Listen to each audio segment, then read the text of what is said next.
obviously coming off a Sweet 16. Yeah, last year was a lot of fun. We was extremely proud of the way our guys played, especially after Dante Grantham's injury.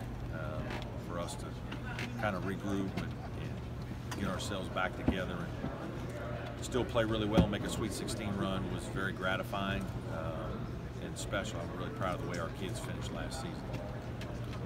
Elephant in the room, obviously this year is the FBI investigation. And I'm sure you're getting a lot of questions about that.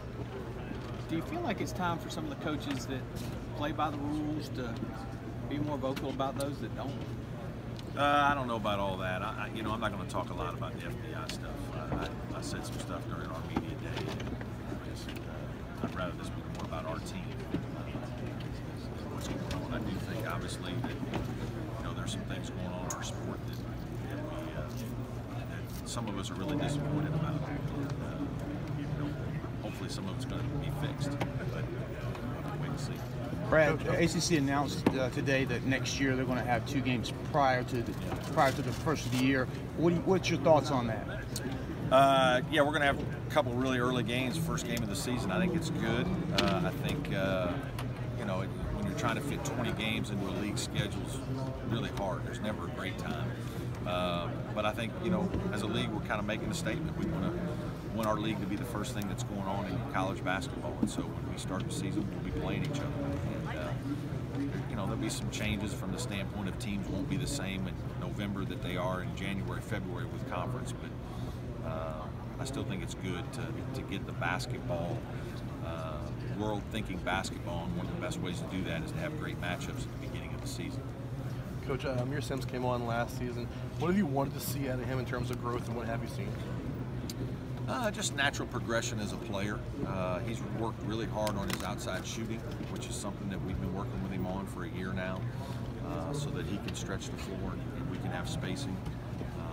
We play, when he plays with Eli, one of our bigger players, and then just leadership. I think he's one of those guys who's going to be a big leader in our program, and even though he's a little bit younger, I don't think leadership discriminates. I don't think you have to be a senior or a captain on the team to be a leader. I think you can lead in a lot of different ways.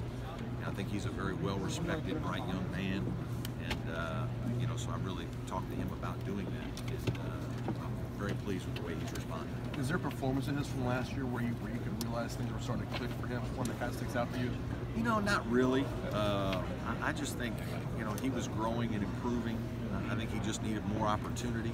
And obviously, when Dante got hurt, he got thrust into the starting lineup certain games and got that opportunity to play, valuable minutes in big games for us. And I think that'll prove extremely special for him moving forward. I think he's gained a lot of confidence from that. He was much more aggressive down the stretch. Did you guys as a staff talk to him about that? Or is it we did. I think, when you lose a guy of Dante's stature in terms of scoring, there's going to be, shots for everybody.